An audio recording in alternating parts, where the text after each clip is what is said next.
Assalamualaikum, halo semuanya. Apa kabar? Semoga hari ini kita semua diberi kesehatan yang baik dan dilancarkan rezekinya. Amin. Hari ini aku mau masak nangka. Tapi nangka hari ini cara masak saya itu agak sedikit berbeda karena nanti warna nangkanya ini akan sedikit kecoklatan. Jadi sebelumnya ini nangka ini saya beli di pasar dan ini lumayan banyak sekitar 1 kilo. Jadi aku bersihin dulu dan dipotong-potong. Kemudian dicuci sampai bersih. Lanjut setelah dicuci bersih, aku mau panaskan air dulu sampai mendidih.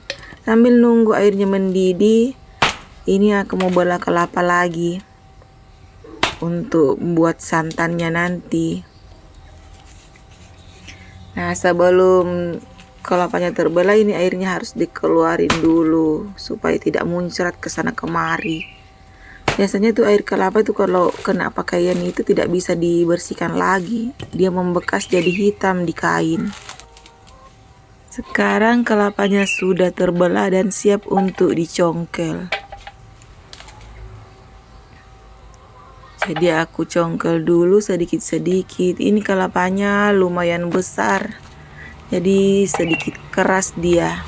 Tapi karena saya rasa air saya sudah mendidih di dalam, jadi saya harus ke dalam dulu untuk memasak nangkanya.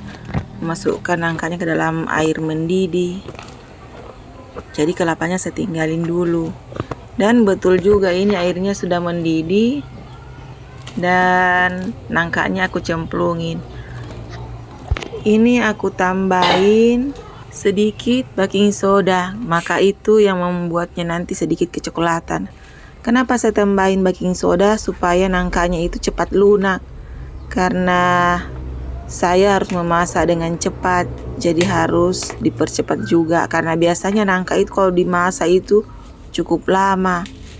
Tapi dengan menggunakan baking soda, ya nangkanya cepat matang, cepat lunak. Cuma itu resikonya warnanya nanti agak coklat seperti saat kita kalau mau masak gudeg. Jadi warna nangkanya itu coklat. Nah, setelah nangkanya saya masukkan di panci, ini aku kembali lagi keluar untuk melanjutkan kelapa tadi yang belum selesai saya congkel. Jadi saya congkel semuanya sebelum digangguin sama si ayam. Setelah selesai nanti ini saya harus cuci bersih lagi biar semua kotorannya menghilang. Beginilah kalau kita membuat santan segar, harus melalui beberapa proses. Dan ini dia nangkanya sudah mendidih. Dan sepertinya tidak akan lama lagi ini sudah mulai lunak. Memasak nangka dengan menambahkan baking powder itu sangat cepat. Ini sudah hampir matang, ini sudah mulai lembek dia. Jadi aku cuci dulu kelapanya biar bersih dari pasir atau dari sisa sabut kelapanya yang tadi sempat menempel. Tapi setelah dicuci tidak langsung saya parut karena saya harus membuat bumbu dulu. Bumbu untuk nangkanya ini. Karena nangkanya itu sudah hampir matang. Nanti setelah nangkanya juga matang, langsung saya cuci, saya bilas di air dingin. Bumbu gulai nangka yang saya pakai ini sebenarnya sangat sederhana, tidak lengkap semuanya.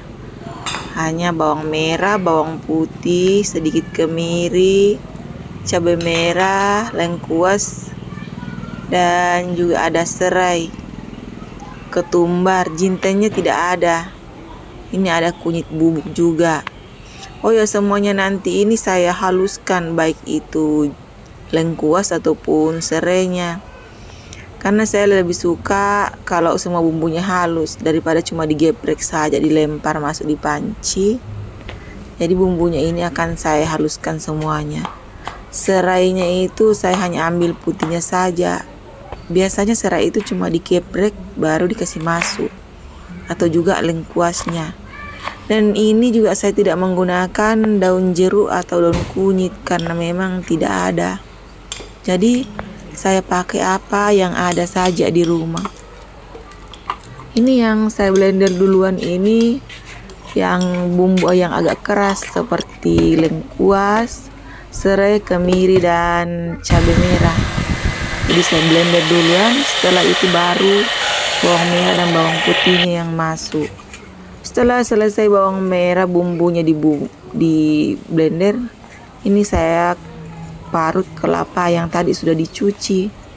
Kemudian diperas-peras sampai semua santannya keluar.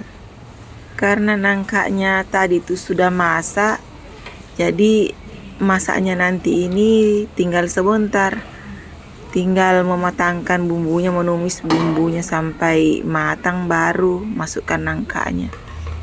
Ini saya tumis dulu bumbunya tapi tidak menggunakan minyak karena tadi saat di blender itu saya menambahkan air. Jadi saya harus masak dulu bumbunya sampai airnya betul-betul menyusut dan mengering. Kemudian saya tambahkan minyak. Tujuannya supaya nanti tidak muncrat kemana-mana. Setelah airnya menyusut, kemudian ditambahkan minyak, aduk lagi sampai bumbunya benar-benar tanak dan wangi. Baru kemudian masukkan santan dan juga nangka yang sudah masak tadi. Lalu kita tunggu sampai mendidih, sampai bumbunya meresap. Dan tak lupa tambahkan penyedap, apakah itu masako atau garam. Jadi sambil menunggu nangkanya matang, ini saya goreng dulu ikan yang sudah direbus dengan asam jawa. Jadi digoreng sampai agak kecoklatan, jadi warnanya itu cantik. Untuk menghindari minyak yang terciprat kiri kanan, jadi saya tutup dulu penggorengannya.